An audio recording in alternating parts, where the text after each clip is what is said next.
10, 9, 8, 7, 6, 5, 4, 3.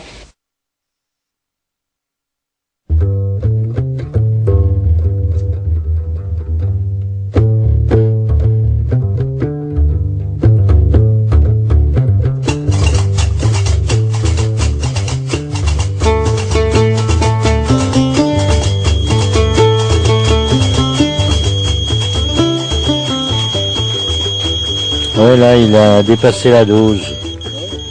Il y a des traces de plutonium. Ouais. Alors, la durée de vie, ça, c'est 24 400 ans, enfin, la période.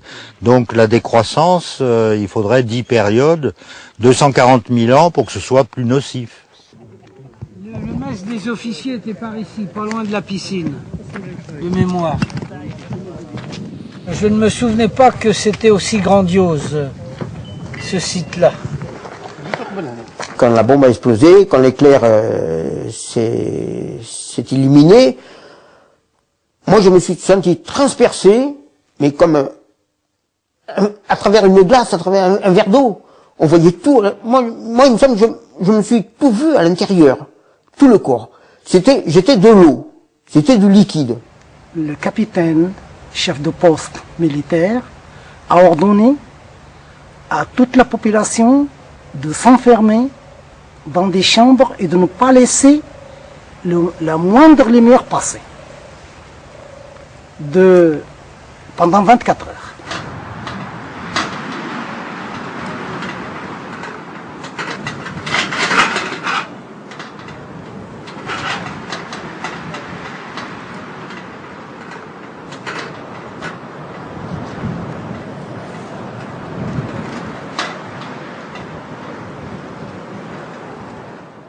Je m'appelle Roland Veil, j'ai effectué mon service militaire en 1960 sur le site nucléaire des explosions atomiques de Regan. La première explosion, c'était Gerboise Bleue. Elle a eu lieu le matin à 7h04 précise. Et quand l'officier nous a dit « ça y est, vous pouvez vous relever pour regarder le champignon », alors là, c'était majestueux. Du blanc, c'est passé à toutes les couleurs qui peut exister, quoi. C'était spectaculaire. Et puis ce champignon qui montait, et qui le haut faisait comme un parapluie que vous ouvrez, il grossissait, il se gonflait. C'était un champignon. C'était merveilleux, c'était magnifique. Tout vibrait. Et il y en a certains, ils ont vu l'éclair passer à travers les mêmes. Le flash a eu lieu, mais on se serait cru transparent. On avait les yeux fermés, les bras d'avant. On avait l'impression que on était transparent, que ça nous traversait. C'était impressionnant. Hein. Donc on a vu, en fermant les yeux, on a vu l'explosion quand même. Et puis bon, il y a un courageux derrière qui a dit « Ouais, regardez !» On s'est tous retournés, on a vu le champignon, le champignon qui montait, c'était magnifique. Hein. Le ciel était bleu marine un peu, c'était 7h05. Le ciel était bleu marine, foncé. Et puis ce champignon blanc, c'était magnifique. Il montait à 15 mm quand même. Hein. On était à 50 km. Hein. On l'a bien vu. Et après, le vent a fait étirer le nuage vers la Libye, qui est parti vers la Libye. Et ce n'est que 2 minutes et demie après, à la vitesse du son, pour faire 50 km, on a entendu la déflagration. Mais alors, c'est pas piqué. Hein. Et le sable nous est venu, était soulevé sur 1,50 m de hauteur, à peu près. On avait du sable. Vous voyez, un nuage de sable qui continuait. L'onde de choc qui passait, quoi. Et il y a des gens qui ont été renversés sur le souffle. Et vous aviez assisté à combien d'explosions? Les 4 premières. Hein. Oui, gerboise bleue, blanche, rouge et verte.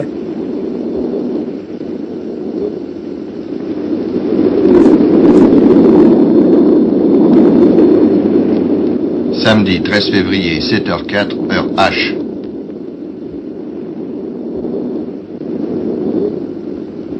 Cette image de l'explosion, vous ne l'aviez encore jamais vue.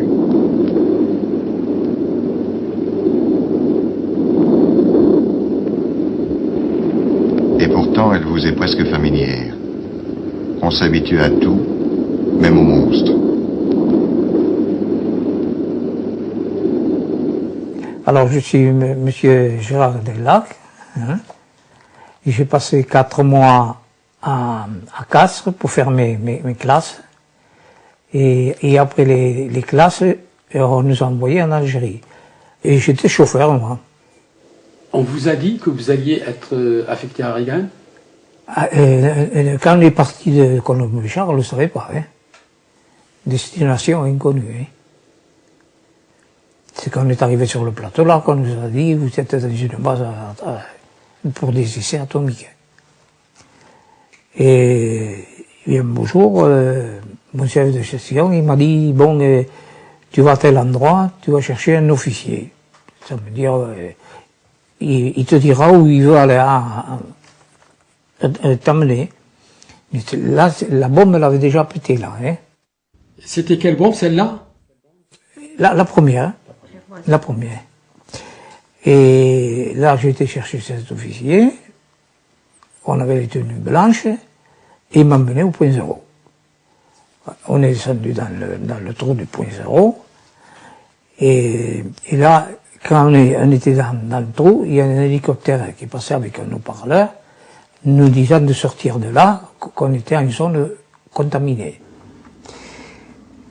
1 heure après, avec 2 autres camarades, nous étions sur le point zéro de l'explosion, en mission commandée, pour effectuer des relevés de radioactivité.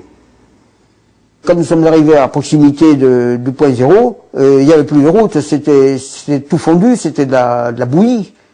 On voyait la trace de la route, bon, il y avait du sable qui recouvrait un petit peu, et puis à la fin on voyait même plus de route. Quand plus on s'approchait, moins il y avait de route. Alors il a fallu laisser le véhicule à un moment donné et continuer à pied. Et c'était noir, le sable était noir, brûlé, calcifié. Et on ne savait pas, alors on s'est avancé parce qu'il fallait qu'on y aille vite, on avait des impératifs à respecter. Et plus on descendait, plus on s'enfonçait dans le sable. Moi, je me rappelle, je m'enfonçais dans le sable jusqu'au-dessus des genoux. Et il a fallu rester 5 minutes au cœur, au point zéro là, de la bombe, là où elle a explosé. 5 minutes, nous sommes restés là. Tous les travaux, tous les efforts déployés, la présence de 5000 hommes dans cette ville surgie au milieu des sables, n'a eu en définitive d'autre but que d'aboutir à cela. À cette expérimentation de la puissance destructive de la bombe.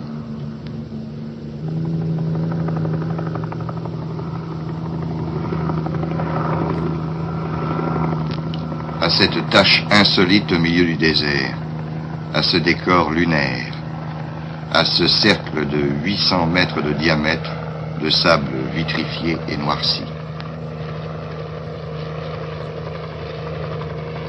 En repartant, nous avons trouvé bon, des pièces de ferraille qui avaient fondu, qui étaient à plus de 1 kilomètre, plus de 2 kilomètres du point zéro, des blocs de ferraille qui tenaient la tour, qui ont été à moitié fondus, mais des gros blocs énormes. Hein. Et puis après tout le matériel militaire qui était posé par terre sur le champ. Le plus spectaculaire, ça a été les 3 avions. Il y avait 3 avions, 3 Mystère 4, dont un était retourné, et les 2 autres, ils étaient pliés comme des croissants. Sur le point zéro, vous étiez équipé d'une tenue de protection? Non, on avait une tenue blanche là en coton, hein, et le masque à gaz, des bottes et des gants, c'est tout.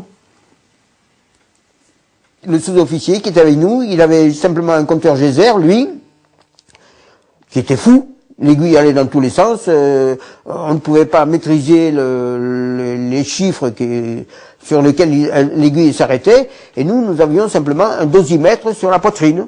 C'est tout ce que nous avions. Puis le masque et la pastille qui soit désinfiltrée, mais c'est que avec la chaleur et tout ça, tout passait à travers la combinaison que nous avions. Il y avait rien qui arrêtait, qui nous protégeait. Le danger, invisible, prend ici une forme concrète, presque palpable. Il acquiert la densité de l'inconnu. Une seule arme pour le détecter, le compteur Gégère. Un ennemi, la poussière radioactive qui s'accumule sur les véhicules et sur les hommes lors du séjour dans la zone contaminée. Tant que ces poussières demeurent à proximité du corps humain, elles soumettent ces derniers à un bombardement invisible et destructeur. Une consigne absolue, éviter à tout prix que cette poussière pénètre à l'intérieur des poumons, car il deviendrait impossible de la déloger. Un seul moyen pour être protégé, le masque à gaz. Aucun véhicule, aucun homme ne peut sortir de la zone dangereuse sans subir le contrôle du compteur Gégère. Il y avait 2 ou 3 tentes qui étaient posées au milieu du désert, du sable, et on nous a demandé de nous déshabiller quelques mètres avant, peut-être 50 mètres avant, de nous mettre tout nus, de prendre les affaires, de les jeter dans un trou qu'il y avait là, et une fois qu'on avait pris la douche pendant 2-3 minutes, 5 minutes, là ça dépendait, alors je suis passé devant un officier, là où 2 ils étaient, qui avait un appareil pour mesurer la densité de radioactivité que nous avions encore dessus, et le gars, demi-tour, vite, à la douche. Ça crépitait? Ah, ça pressait, oui, son appareil crépitait.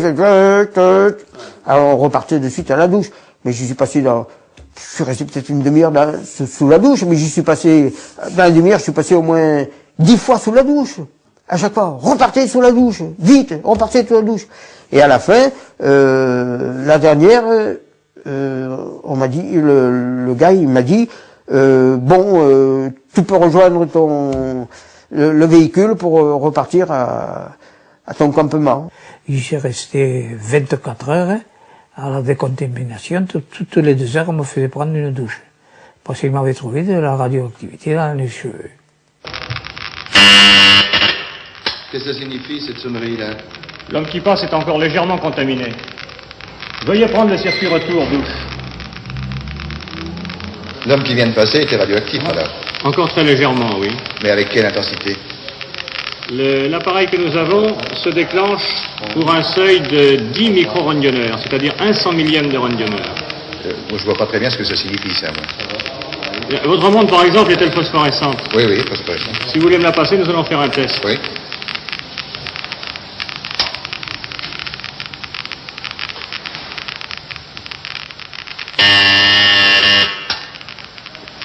Bon, c'est-à-dire que, en la portant, je suis soumis à une radioactivité supérieure au seuil. Supérieure au seuil, et c'est négligeable puisque ce genre de montre est autorisé dans le commerce en France et partout. Et après ça, je suis rentré en France. La première fois que je vais chez le coiffeur, il m'a dit, c'est bizarre, vous perdez les cheveux par plaque. Je perdais les cheveux par plaque. Bon, moi j'ai dit, j'ai porté le chapeau de brousse en Algérie, avec la chaleur, tout ça, et on a pensé ça. Et après, on a commencé par me couper une oreille. Il y avait un bouton qui ne guérissait pas. Et après, on m'a dit que j'avais un cancer de la peau. Et au mois de novembre, on m'a détaché dans l'unité de décontamination qui allait participer aux explorations atomiques au Sahara Aragan. Notre travail consistait lorsque les avions traversaient le nuage atomique, ils avaient des filtres dessus qui ramenaient à la base, à Reagan. On avait une aire de décontamination un peu en dehors de la piste. Et nous, avec les Karcher, on commençait à mesurer la radioactivité avec le compteur Gégère sur les avions, sur les 6 vautours. Et pendant 6 semaines, on lavait les avions pour faire baisser la contamination. Et on faisait des relevés après chaque lavage, bien entendu. Et lorsqu'ils étaient presque lavés, les mécanos qui étaient en même temps que nous, les sous-officiers, démontaient les réacteurs sur chaque avion et mettaient des réacteurs neufs. Les réacteurs usagés repartaient dans les conteneurs et étaient déposés dans le désert. Mais je connais des gens qui ont passé leur temps, un an après ou 2, à faire des grands trous dans le désert et puis à enterrer tout le matériel qui avait servi. Donc, pourquoi pas, il y avait des camions, il y avait des voitures, il y avait, pourquoi pas, des réacteurs. Je présume que c'était fait exprès pour supprimer le danger. Quand vous décontaminiez les avions, c'était avec de l'eau? Avec des Karcher et de la lessive. Et cette eau, elle allait où? Vous la récupériez? Et bien sur la plateforme à cimenter, on avait les pieds dedans. Voilà. Ah non, il n'y avait pas d'écoulement. Et l'eau, elle allait où? Eh bien, quand il y en avait trop, elle s'étalait. Sur le sable? Sur le tarmac, ça, c'est ce qu'on appelle. Elle s'étalait sur la plateforme. Ils avaient mis une plateforme cimentée quand même pour recevoir les 6 avions, ça pèse quand même. Et vous aviez conscience d'être exposé au danger? Non, pas du tout, parce que jamais le mot danger n'a été prononcé, ni par les officiers, ni par les supérieurs. On n'a jamais vu un panneau, ni rien. On ne savait pas. On avait 20 ans, donc on était content d'être là-bas. C'était le moment de la guerre d'Algérie, donc on n'était pas avec l'ennemi en face. Nous, l'ennemi, c'était la radioactivité, si vous voulez.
En 1960, j'avais 24 ans.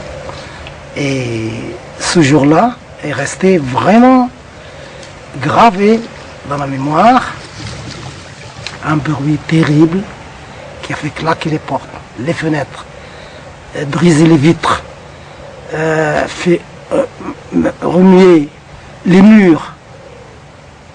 Alors là, on croyait que c'était la fin du monde. Les femmes pleurent, les enfants pleurent, et même parmi les hommes, il y en avait qui pleuraient aussi. Et finalement, tout s'était arrêté, s'était calmé, et on nous a dit c'est fini. Alors on est sorti pour voir, et alors de là, d'Aoulef, on a vu les champignons là qui montaient. D'ici d'Aoulef, on l'a vu, qui montaient. Et de là, nous pensions que c'est des avions qui le traversaient. Vous étiez où au moment de l'explosion? Ici, sur la dune. Il y a derrière les maisons. Il y a la dune. Tous les habitants étaient sur la dune, couchés sur le ventre.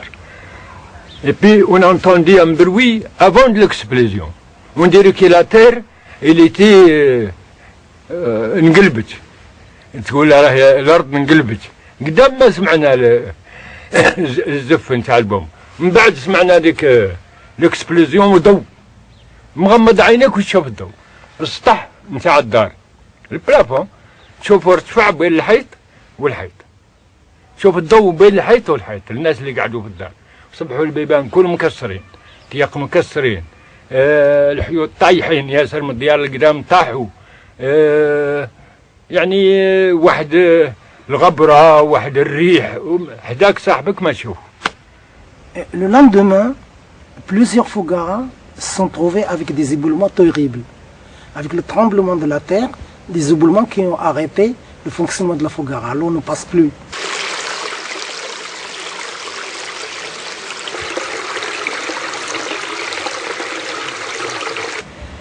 Et certains Fougara ont tenu, mais il y a des endroits où le sol est assez argileux ou assez léger, qui n'est pas solide. Les Fougara ont été vraiment endommagés. Le jour avant le jour de l'explosion, c'est-à-dire le 12 février 1960, ils sont passés dans tout Luxor. Ils ont donné des petits scobédous Scooby-Doo, c'était une petite boîte où il y a un fil. Puis à l'intérieur de la boîte, il y a un petit pellicule. Ils ont demandé aux gens de mettre dans le cou. Pour voir après l'explosion s'il y a des radioactivités qui étaient arrivées à l'individu. Ils leur ont donné des choses carrées collées au cou. Certaines ont pensé que c'était pour leur protection. D'autres ont compris que c'était pour voir combien chacun, mais rares parmi eux qui ont raconté comme ça. C'était pour voir combien chacun a reçu dans son corps de cette radiation. بعد نهارين لموهم على الناس كل على خاطر نهار اللي يعطيه لك يكتب سميتك وكل لموهم وداوهم باش يديفلوبوا هذوك لي بيتي بيليكيل بصح ما قالوا لحد سرهم ما عطاوه لحتى واحد ما عارفين اش خالقوا فيه.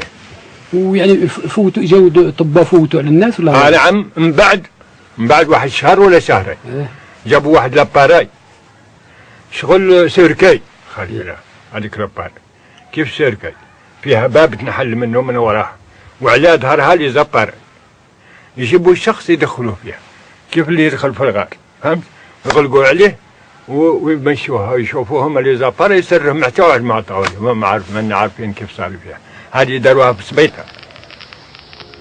Mais il est un autre problème essentiel. S'assurer que les populations autochtones, vivant dans les oasis proches ou lointaines, n'ont pas été soumises aux retombées radioactives. C'est le rôle de cet appareil, unique au monde, capable de détecter les doses les plus minimes de radioactivités internes. Les contrôles s'effectuent encore aujourd'hui, sur les hommes, mais aussi sur les plantes et sur les animaux.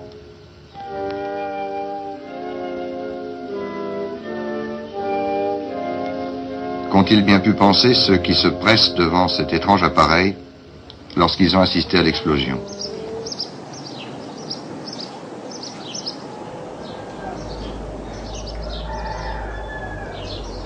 وكي جات القوة الفرنساوية اللي هي تخدم لبومب اتوميك هذا وين جاو الحكام نتاعها هذا وين نزلوا في 57 والقيردون هذا اول قيردون اللي خلق فيه ركان هذا هو راه جاي من لاباز دروك الطريق هذه لابيس تجيك لاباز دروك تاع الجيش. وانت في هذيك الساعه كنت انا راه كني خدام معاه هنايا ونوريك الدار اللي كنت فيها دروك نوريها لك. وخدمتك هنا واش كانت؟ كنت انا خدام يعني كما يقولوا بلانتو معاهم. العرب كانوا بزاف يخدموا معاهم هنا؟ يا العرب كاين العمان تاع المنطقه هذه شوف كاين يخدم هنا ولايه دار كاع كاين وتمومين وحتى معين صالح يعني 3 شهور يعني يجوا متمومين ومرقان ومعطرار ومعين صالح واللي خدم 3 شهور في حموديه في موديه وهنا في رقان وفي لاباز اللي يخدم 3 شهور يمشي ويجوا يبدلوا يعني يديروا بليكيب. في حموديه خدمت كلش شوف خدمت السنطره خدمت الصوان تاع الماء العيون خدمت مطار يعني لا مطار ما دارش القدو لا بيست ما هو كيما البلاطو هذو خدمت الديار بالبراريك بالبنيه بكلشي كلشي يخدم. كانوا يميزوا 5000 بين الفرنساويين وعرب.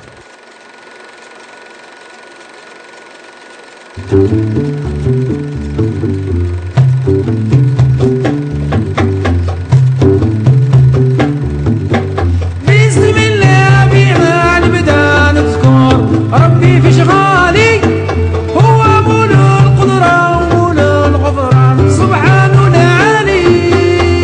بسم الله نبدا بسم الله نبدا بسم الله نبدا بسم الله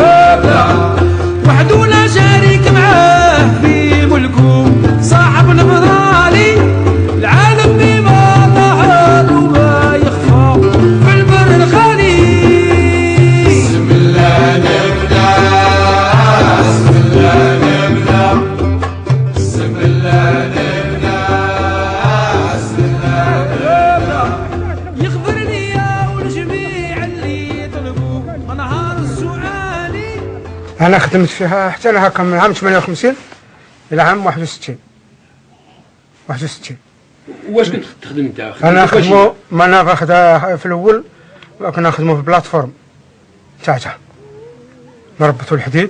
ايوا شفت ونربطوا الحديد نتاعها في تمانكو ايوا ونحفروا بلاصها بلاتفورم يجونا في الليل بلا كيب 8 سوايع نهلوا التنود طلعونا بالليل 6 على طلعونا الصباح جاونا فوق النفيس لقوا العسكر عاس علينا وداونا 3 ب3 ورا 3 ومن بعد قالنا نبطحوا نبطحنا كل واحد درجه حتى لما نطلق واحد الشاعات شويه نهزت الارض وهنا كيف غنبدلوا الشاع وديك الشاعات نطلقت نهز شويه نهزت الارض حتى قالنا نوضوا نشوفوا الدخان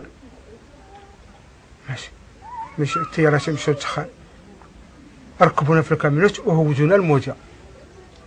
ومن بعد هذا الشيء يفوتوا عليكم الطباء ولا حاجه؟ والو لا طبا لا شيء لا طبا لا والو خلاو لنا بطنا تا حبوبة الملح ما عطاونا كانوا يعطونا واحد الايامات اللي كنا نخدموا لهيه واحد كاش انا لو قعدنا طالبين التعويض بالفرنسا كاش سال يقول كاش تاع الملح ولا كي تاكلوا في العرق يخرج منك العرق مالح هذا ما يعطونا كاش دوا ما كان لا ياكل كاش سال يقول كاش سال ولا اليود هي تاكلوا باش تكون في السمس ولا شيء تخرج منك ذاك العرق المالحه هذاك هذا ما يعطونا. كنا يعطوه لكم كل يوم هذا؟ هي دائما يعطوه.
Je pense que le respect de l'environnement ne devait pas les étouffer, vraiment.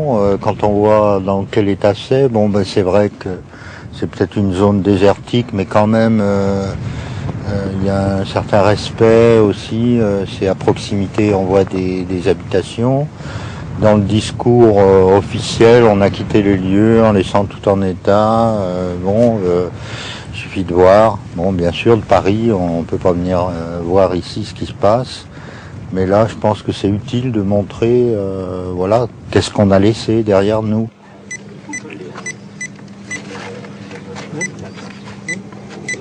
Ben, on est en train d'enregistrer sur le GPS les coordonnées de chacun des essais. Hein. Oui, mais puis elles se raccordent pas tellement, c'est pas la même échelle. On arrive à peu près à Moudia est là, et donc le chemin Gerboise bleu doit être à peu près là.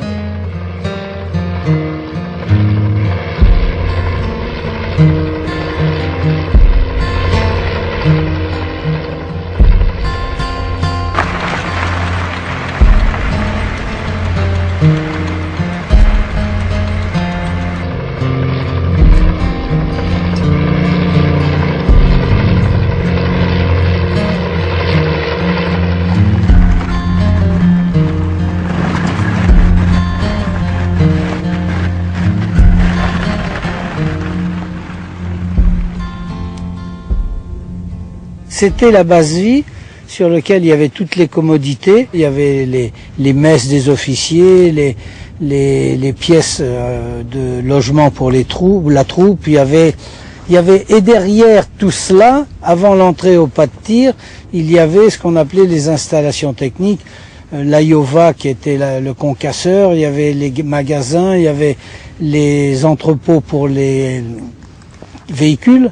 Donc il y avait toute une base vie importante je me souvenais pas de cette envergure-là et de cette étendue-là. Il faut vraiment revenir sur le site pour 45 ans après, voir que la grandeur que nous occupions à cette époque-là, quoi.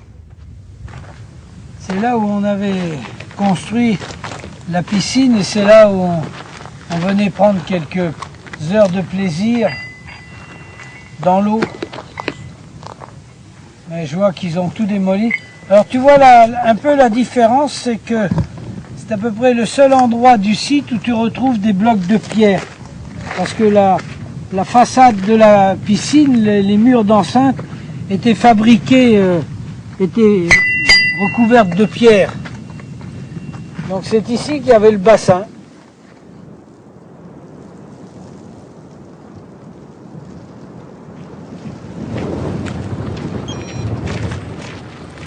Ce que j'aimerais, c'est voir la tour. On va voir les pieds, il faut monter un peu plus à gauche là.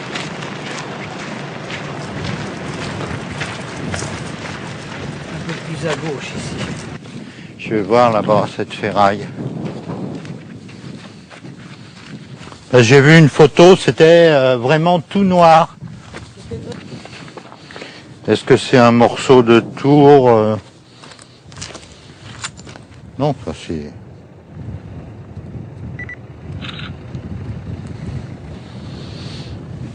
On voit probablement où un escalier, il y avait une espèce d'escalator qui montait la bombe au sommet de la tour.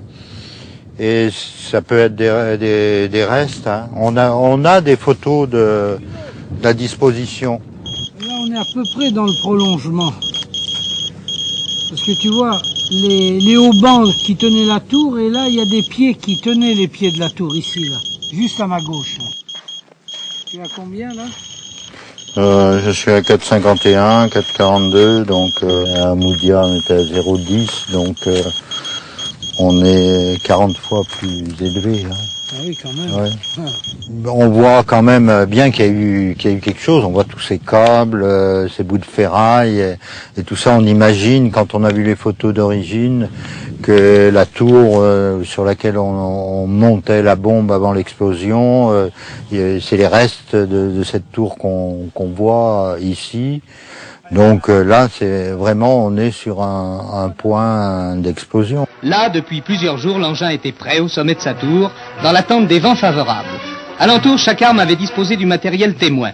Le génie, ses ponts, la cavalerie, ses chars et leurs servants fictifs, l'armée de l'air, ses avions, les uns protégés par un mur de béton, les autres sans protection, et même une fusée.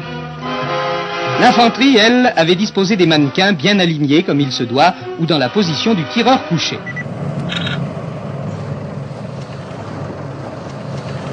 On voit très bien que c'est une structure artificielle, c'est pas naturel là.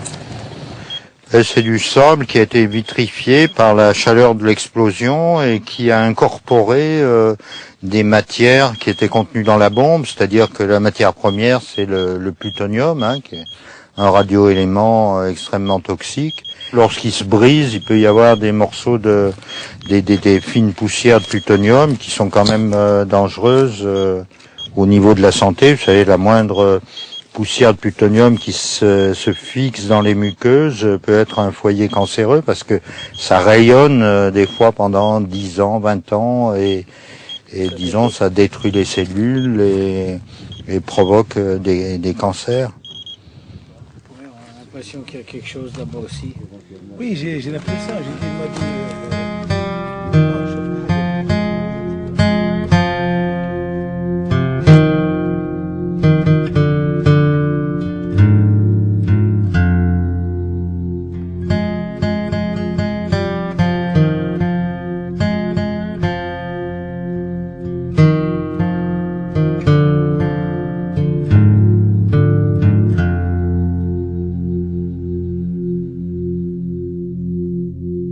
on voit il y a des blocages, donc c'est sûr c'est pour l'observation de ces essais, peut-être pour l'entreposage de certains équipements d'analyse. Et là-bas on voit aussi une plateforme, on voit des trucs, il y a même un accès profond de quelques dizaines de mètres. Peut-être là-bas on a déposé peut-être des du matériel contaminé, mais on ne sait pas, on n'a pas les plans, on est en train de voir sur place. Monsieur Mansouri, l'Algérie n'a pas les plans de ces installations, c'est sur son sol quand même. Moi, je ne crois pas qu'on a tous ces plans-là, parce que la France, après avoir quitté l'Algérie, elle a tout détruit. Donc, même la route, vous avez vu, même la route qui mène vers ces sites-là a été détruite. Et comme le désert, c'est vaste, c'est pas facile à maîtriser. Donc, c'est au niveau de la France qu'il y a tous ces plans, toutes ces indications, toutes ces précisions, qu'on espère les avoir un jour. On aurait dû, même sur le plan humanitaire, la France aurait dû donner au moins des indications pour au moins faire un balisage de ces sites. Mais c'est bien dommage, l'Algérie a pris ses responsabilités. On est en train de mettre quelques balisages autour des points chauds, des points où on soupçonne qu'il y a de la radioactivité.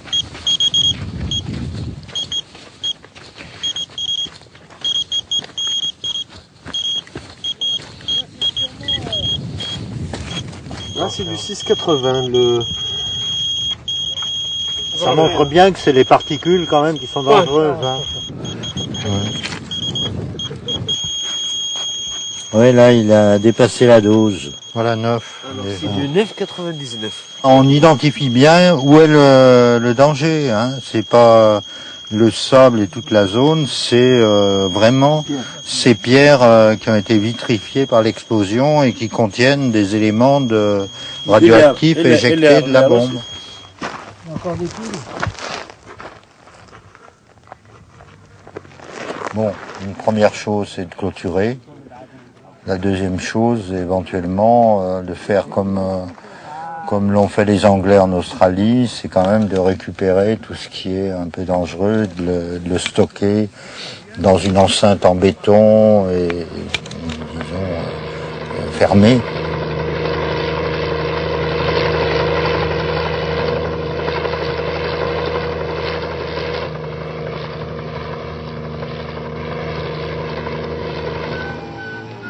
« 5000 hommes vivent ici, par 55 degrés à l'ombre, dans des immeubles de 3 étages en aluminium qui n'existent nulle part ailleurs.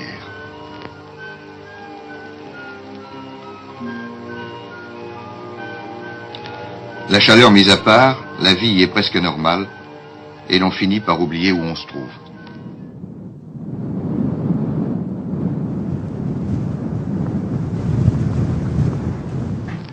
Mais le vrai Regan est une ville souterraine aux rues en forme de galerie, qui, à 50 mètres sous terre, relie les laboratoires secrets. 2 kilomètres de souterrains ont été creusés dans le sable et équipés par le génie en moins de 2 ans avec les hommes du contingent. Ce sont les portes de cette cité interdite qui s'ouvrent pour vous.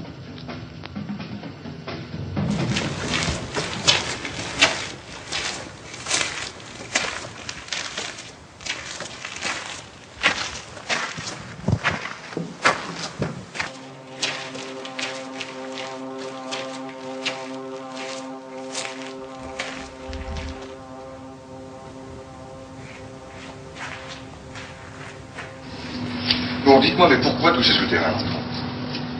Les souterrains dans ce pays-ci, c'est à peu près la seule façon de se mettre dans des conditions de température à peu près stables et pas trop élevées.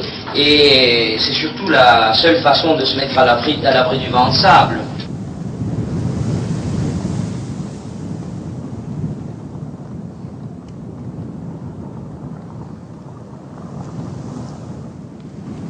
Quand même, ça paraît démesuré. Pour 4 bombes, on a fait des souterrains pareils, avec tout probablement un confort. On voit dans certains tunnels la climatisation. De Gaulle disait que la bombe n'avait pas de prix. Donc là, on en a la démonstration, vraiment. Qu'est-ce qu'on faisait concrètement dans ces tunnels, dans ces bunkers? La bombe arrive en kit. En gros, c'est des éléments qui sont assemblés. Les éléments viennent séparément de France. Et donc, il y avait une opération quelques jours avant l'explosion. On assemblait les éléments pour, disons, sous forme de l'engin final à faire exploser, et ensuite on le transportait sur le champ de tir. Ça, c'était la première opération. Et ensuite, il y avait d'autres opérations qui se faisaient, alors probablement pas dans les mêmes laboratoires. Donc il devait y avoir des installations qu'on appelle boîtes à gants, où on analysait les échantillons qui étaient pris sur le champ de tir ou dans le champignon. Nous sommes ici à 50 mètres sous terre dans le laboratoire des télémanipulations. De l'autre côté de ces hublots se trouvent les produits qui ont été prélevés directement dans le nuage radioactif. Y a-t-il encore du plutonium à Reagan? Non, il n'y a plus de plutonium à Reagan depuis l'explosion de la bombe. On m'a dit que vous avez été 15 minutes après l'explosion à 900 mètres du point zéro, c'est exact? C'est exact. Avec 5 camarades, nous sommes partis à 900 mètres du point zéro dans le quart d'heure qui a suivi l'explosion, justement pour aller chercher des résultats. D'autres camarades sont partis en d'autres points du champ de tir pour rechercher aussi des résultats. Je crois qu'il y a des avions qui ont pénétré dans le nuage radioactif aussi pour faire des prélèvements. De même, on a cherché à avoir des résultats dans les poussières du nuage, voir quels étaient les produits de fission qui les composaient. Et des avions sont rentrés dans les nuages et nous ont rapporté des filtres. Ces filtres ont été traités dans la cellule qui est derrière moi. Aujourd'hui, on n'est plus en contexte, disons, de guerre froide, d'hypothèse de guerre avec des armes nucléaires. Et donc, à mon avis, donner l'information sur ce qui s'est passé ici, c'est, disons, une manière, disons, d'apporter au peuple algérien, aux gens de cette région, qui habitent cette région, une part de la vérité de ce qu'ont vécu leurs ancêtres ou eux-mêmes, ce qu'ils ont vécu quand ils étaient enfants et qu'ils n'ont pas bien compris. On voit qu'il y a beaucoup de passages, de galeries qui sont fermées avec du béton. On ignore qu'est-ce qu'il y a dedans. Peut-être des matières radioactives, peut-être des équipements contaminés. On sait rien. Donc il y a l'urgence d'avoir ces plans, d'avoir ces archives pour qu'on puisse prendre nos responsabilités.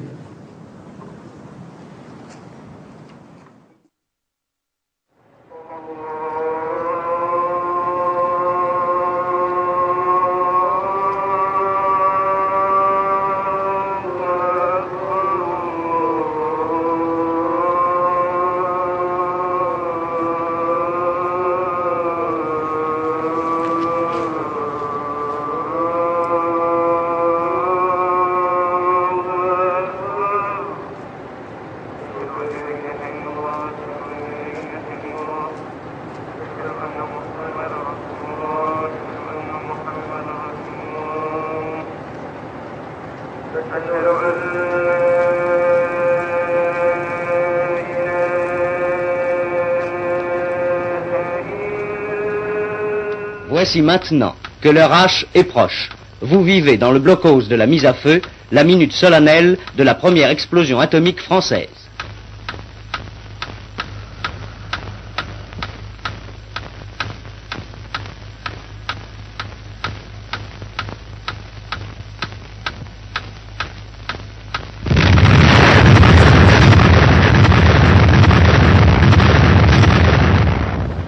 وشنو الاسباب دوك اللي راه يتلات في العينين والعمى هذاك وقت الصلاه كل واحد الناس كاع واعيه كاين اللي كان في يتوضا كاين اللي راه يصلي ما ينجمش يغمض عينيه وقت اللي كان يصلي انا الشيبانيه نتاعي الله يرحمها لقات تصلي وقت اللي خرجت البومبا اتوميك حصلت الصلاه وهبطت انخلعت يعني هي شيبانيه ما على بالها كاع واش كان ماشي يصرى.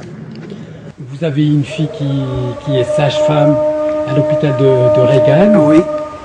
Est-ce qu'elle a observé des malformations, des choses comme ça? Oui, elle m'a dit qu'elle a observé des malformations, beaucoup de malformations, et les gens qui sont autour d'elle racontent qu'auparavant on ne voyait pas ça. Ce n'est qu'à partir de après la bombe atomique. Mais 20 ans après la bombe atomique que cela a commencé à se produire. Même 10-15 ans après, on n'a pas vu ça. Mais maintenant, ça commence à se voir. On dit ça. ومن بعد القنبله كاين اللي قالوا كاين امراض جديده. نعم ظهرت امراض شتى. امراض شتى دي كومبليكاسيون ريسبيراتوار كما نقولوا دي زاسماتيك اللي هي يعني تكريات دي زاسماتيك ناس يعني ما كان يقبضهم لازم كاع ولا يقبضهم من ديك الغبره ومن ذاك فهمت وما عرفنا لا الراديو اكتيفيتي ولا كيف صار دي كونسير دي فوا دي كونسير بولمونير دي كونسير غاستريك دي كونسير دي سان هذه كونسير هذه الوان لي كونسير اللي ظهرت من بعد القنبله هذا في الناس لي كيراتيت في العينين لا كاتاراكت لي زافيغل كاينين صبيان خرجوا افيك كاينين افيغل واحده ومازال كاين منهم موجود هنا في رقه فهمت تفيغل لم بعد اكسبليزيون دي بريماتيري الناس اللي تخلق مشوهه راس كبير والجسد صغير الراس صغير والجسد كبير يخلقوا هكا رجالات صغار.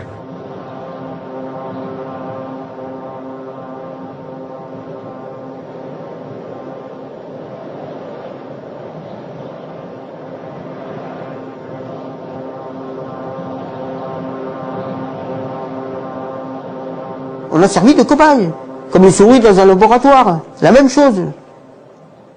Le vaisseau tout qui éclatait, dur comme du bois. Alors quoi, qu'est-ce qu'il faut faire? Des cachets. Et on vous bourre avec ça. Et on vous fait passer les douleurs avec ça.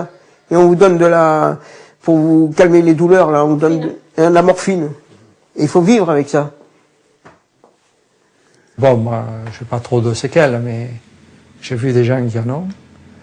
Et il y a un gars de chez nous, il faisait simplement que monter la garde et monter le drapeau. Il habite au Patelin à côté de chez moi, là. Et il y a 2 ans, il a contacté une leucémie. Donc, il était là-bas, lui aussi. Et tous les 6 mois, 6 mois à peu près, oui. Je vais me faire brûler les ponts, vous voyez, tout ça là. Et ici, j'ai eu 14 opérations de la face. Il existe, que ce soit sous forme de la radioactivité ou que ce soit des rayons X, il existe, si vous voulez, un effet immédiat et direct de ces éléments sur le corps humain. C'est ce qu'on appelle la maladie des rayons, et ça dépend de la dose.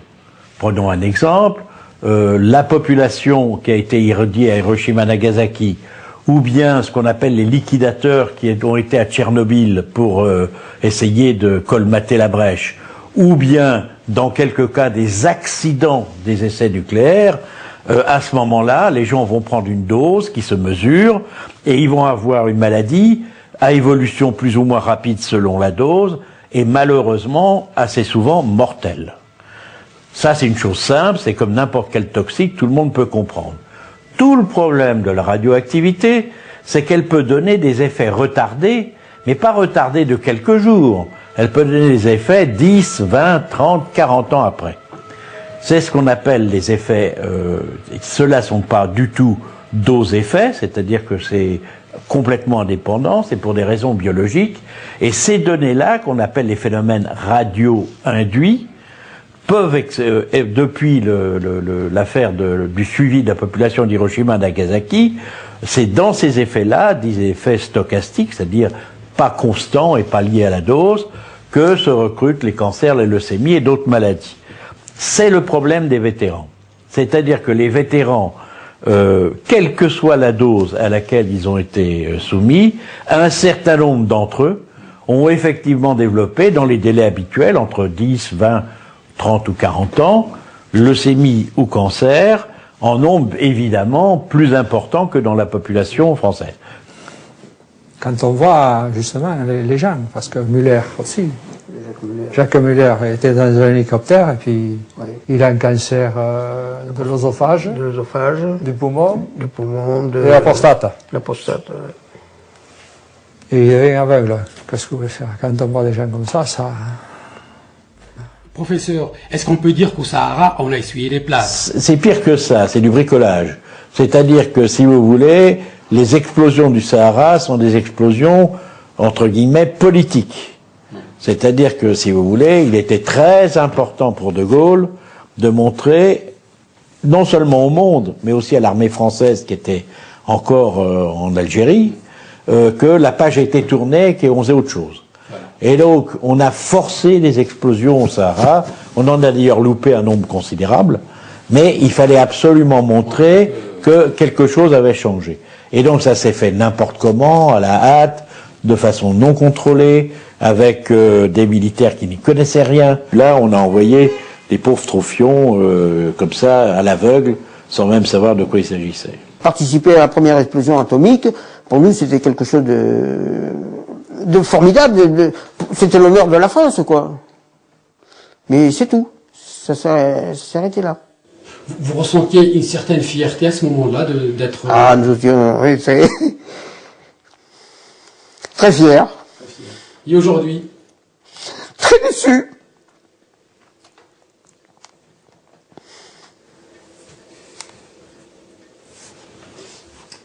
Et à votre sortie, l'armée n'a fait aucun suivi médical? L'armée? Malheureux. Faut rien demander à l'armée. C'est la grande muette. Aucun suivi, aucune lettre, aucune compensation. Même pas une visite médicale. Ils m'ont jamais convoqué. Ni moi, ni ma famille, ni personne. On a même pas une visite, même pas un contrôle. On a rendu le pactage et puis terminé. Amen. Au revoir et merci, on n'a plus besoin de vous. Et alors, en 98, on a fait une demande avec les anciens combattants pour avoir une indemnité, quoi. Mais là, chaque fois, ça a été les 4 procès qu'on leur a fait, il n'y a rien de cause. Ce qu'ils disent, c'est que c'est une faible dose. Nous, notre combat, c'est de faire reconnaître qu'il n'y a pas eu de suivi médical. S'il y avait eu un suivi médical, les maladies, les gens ne seraient peut-être pas tous morts. On aurait peut-être pu en sauver certains, et on saurait pourquoi ils sont morts, ce qu'on ne peut pas savoir. C'est pour ça que l'on a porté plainte contre X, pour justement qu'il y ait une enquête. Parce que lorsqu'on demande une pension militaire, il n'y a pas d'enquête. Alors que avec la plainte contre X, il y a eu 2 juges d'instruction qui ont été nommés, et donc il y a une enquête. Ils peuvent aller au ministère de la Défense pour les archives, chose qu'on ne peut pas faire nous. Donc c'est pour ça que c'est pour ça qu'on demande une loi également qui puisse reconnaître que les personnes qui ont été sur les sites et qui ont telle maladie, comme un peu les Américains, puisque les Américains l'ont reconnu depuis 88, comme les Américains, que les personnes qui ont été sur les sites et qui ont telle maladie soient indemnisées, et surtout un suivi médical avec leur famille, parce qu'il y a des problèmes chez les enfants, chez les petits-enfants.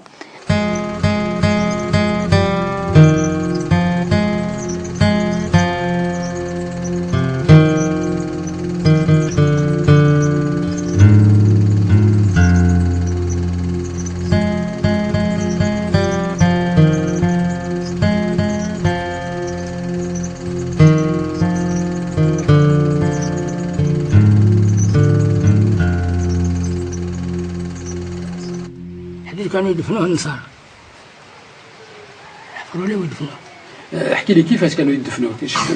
واحد البير هكا محفور ويلوحوا فيه، ونهار اللي لاحوا فيه جات البوكله دفنتو.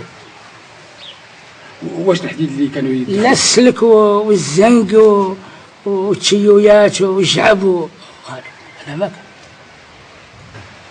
كان. انت حضرت في هذاك التفينه كانوا يدفنوه؟ اييه. كنتوا تخدموا فيه ثاني؟ ايه حولنا وخلينا نبغاو يدفنوا، ولا كمل شهرين مشينا، وكنا نلوحوا في الغربه ندوا الخدمه بلاكاش ونلوحوا في ديك الغربه. نطلبوا من الحكومه الجزائريه تسول على هذه الصوالح وتسول على هذا الشعب نتاعها اللي راهو هنا من زير فرنسا ما دارت فينا خير، وهي زعما قالت لك دارتها في بلاصه خاليه من السكان. ها ايش هذه البلاصه خاليه من السكان؟ هذه البلاصه ما فيها رياح، اللي هي تجيب الراديو اكتيفيتي. هاد البلاصه ما فيها عباد، الحيوان كامله ضاع. Même s'il y a une enquête ou pas, moi, je préfère que mondialement, on doit absolument condamner. On doit absolument condamner celui qui a fait ça. Ce n'est pas simplement à dire, parce que quand on l'a fait, on sait très bien qu'il va y avoir une radioactivité. À l'avance, on sait. Alors pourquoi le faire?